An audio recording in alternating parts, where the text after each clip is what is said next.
Hola, bienvenidos al canal.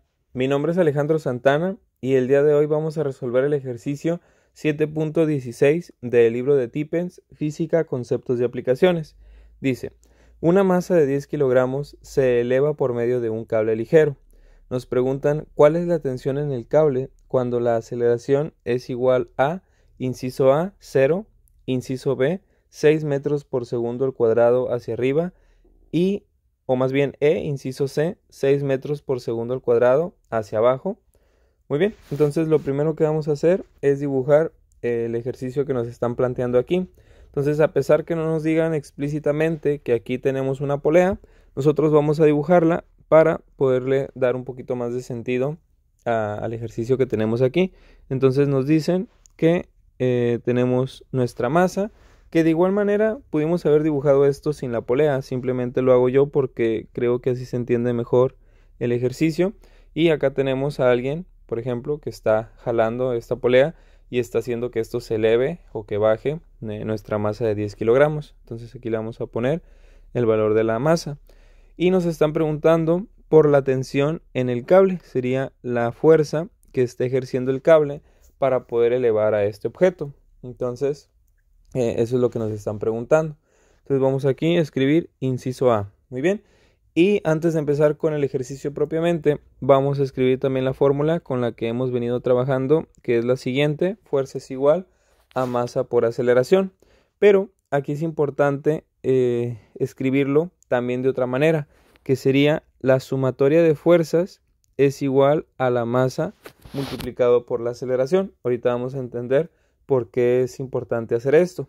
Bueno, lo que pasa es que aquí, además de la tensión, que es la fuerza con la que la cuerda está jalando al objeto hacia arriba, también tenemos otra fuerza que a lo mejor está un poquito más escondida, pero que hay que tomar en cuenta, y esa viene siendo la fuerza que viene siendo el peso. Entonces recuerda que el peso es la fuerza con la que, en este caso, el planeta Tierra, si esto suponemos que está en el planeta, está jalando al objeto hacia su centro. Entonces lo mismo pasa con cualquier cuerpo celeste o cualquier cuerpo de dimensiones considerables como para que la gravedad pueda afectar a los demás objetos. Entonces esta fuerza, que es el peso, está jalando a este objeto hacia abajo. Entonces vamos a determinar cuánto vale ese peso. Lo que vamos a hacer es multiplicar la masa por la gravedad del lugar en donde estamos. Entonces, para este ejercicio ya hemos dicho que vamos a suponer que es la Tierra, y para la Tierra se supone un valor de 9.8 metros por segundo al cuadrado. Aquí no me cupo el segundo al cuadrado, pero bueno, ahí se entiende que es eso. Y entonces nuestro peso sería de 10 por 9.8, pues ya sabes que multiplicar por 10 es muy sencillo, simplemente recorres el punto decimal y esto nos daría 98.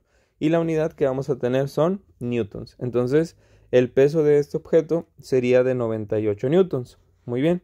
Entonces, ¿qué es lo que pasa? ¿Por qué no vamos a utilizar esta fórmula tal cual como la tenemos aquí? Porque si te fijas, para este ejercicio el objeto está haciendo, o más bien lo están afectando, dos fuerzas, no solamente una. Entonces, la sumatoria de fuerzas, esto también se puede leer como la fuerza resultante tiene que ser igual al producto de la masa por la aceleración. Entonces, la fuerza resultante de estas dos tiene que ser igual al producto de la masa por la aceleración. Entonces, ¿qué pasa? Aquí vamos a poner nuestra sumatoria de fuerzas. ¿Cuál sería esa sumatoria? Pues como vemos, la tensión está jalando hacia arriba. Por lo general se considera la dirección positiva. Entonces lo vamos a poner positivo. Y el peso que está jalando hacia abajo lo vamos a poner negativo. Entonces aquí tendríamos nuestra sumatoria de fuerzas. Estas son todas las fuerzas que están afectando a nuestro objeto. Esto tiene que ser igual a la masa multiplicado por la aceleración que lleva el objeto. Y aquí es donde vamos a dividir esto en tres incisos. Entonces nos dice el primer inciso que la aceleración es de 0. Entonces aquí pondríamos la masa, que es de 10 kilogramos. Este valor no va a cambiar, va a ser el mismo a lo largo de todo el ejercicio. Y esto va a ser igual a la tensión menos el peso, pero el peso sabemos que es de 98 newtons. Entonces aquí simplemente nos va a quedar que si yo multiplico 10 por 0, esto nos va a dar 0, y la tensión menos el peso tiene que ser igual a 0.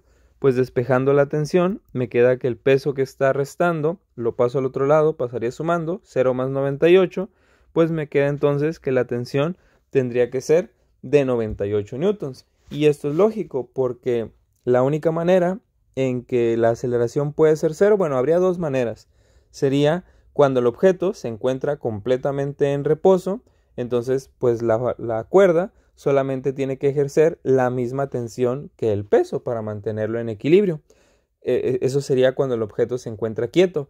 Pero hay otra situación en donde también la cuerda va a ejercer la misma fuerza que el peso, y es cuando el objeto se está moviendo a velocidad constante. Recuerda que la aceleración es el cambio de la velocidad, entonces si esto está subiendo o bajando, no importa en qué dirección, pero si lo está haciendo a una velocidad constante, entonces quiere decir que no hay un cambio en la aceleración, y al no haber un cambio en la aceleración, pues este valor se nos queda en cero y entonces nos deja que la tensión tiene que ser igual al peso.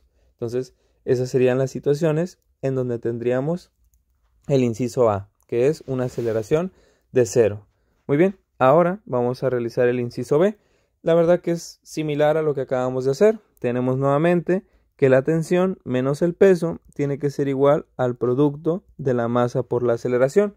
Entonces, ahora lo único que está pasando es que nuestra aceleración está cambiando. La masa siguen siendo 10 kilogramos, pero ahora nuestro inciso B nos dice que son 6 metros por segundo al cuadrado hacia arriba. Como hemos supuesto que la dirección o el sentido hacia arriba es positivo, aquí lo dejamos positivo y nos queda que la tensión menos el peso, que siguen siendo los mismos 98, nos queda igual al producto. Entonces la tensión menos 98 es igual a 10 por 6, serían 60, y este 98 que está restando lo pasaríamos al otro lado, pasaría sumando, entonces nos quedaría 60 más 98, esto nos da 158. Y como estábamos trabajando con newtons, pues aquí la tensión también nos queda en newtons, y este sería el resultado del inciso B. Y entonces quiere decir que para que el objeto suba con una aceleración, en este caso de 6, necesitaríamos ejercer una fuerza más grande que la que ejercíamos cuando el objeto se movía a velocidad constante o cuando simplemente el objeto estaba suspendido en el aire sin moverse. Y esto es lógico, ¿no? Porque si ya de por sí para que el objeto se mantenga colgado necesitamos una fuerza de 98 newtons, pues para hacerlo que se vaya hacia arriba, pues estamos yendo en contra de la gravedad, entonces todavía necesitaríamos más fuerza, que serían esos 158 newtons. Y finalmente, el inciso C, pues también es muy sencillo, haríamos exactamente lo mismo. La tensión menos el peso tiene que ser igual a la masa multiplicado por la aceleración. Esto nos quedaría, la tensión menos 98 es igual a la masa, que son 10, por la aceleración, pero en este caso sería 6, porque ahora dice que la aceleración es hacia abajo, y entonces este valor lo único que pasaría es que nos quedaría negativo, nos quedaría menos 60, este 98 lo pasaríamos sumando, y menos 60 más 98, o al revés, 98 menos 60, esto nos daría 38 newtons. Entonces quiere decir que para que logremos que el objeto baje con una aceleración de 6 metros por segundo al cuadrado, solamente la cuerda tendría que ejercer una fuerza de 38 newtons. Y esto también es lógico. Lógicamente, el objeto, por ejemplo, si nosotros no aplicáramos ninguna fuerza, es decir, que dejáramos este extremo libre, entonces la tensión de la cuerda sería de 0. Entonces este objeto pues caería a la misma aceleración que todos los demás objetos, a 9.8 metros por segundo al cuadrado, que es el valor de la gravedad. Pero si nosotros aplicamos una pequeña fuerza, en este caso de 38 newtons, pues evitamos que caiga a los 9.8 metros por segundo al cuadrado, y en lugar de caer a 9.8, solamente caería a 6 metros por segundo al cuadrado. Entonces es por eso que se tiene que seguir aplicando una pequeña fuerza para lograr esta aceleración. Entonces, bueno, con esto tendríamos resuelto el ejercicio 7.16. Espero que el ejercicio le hayas entendido, te haya sido útil. Si es así, te agradecería que dejaras un like, te suscribieras al canal y nos vemos en un próximo video. Saludos.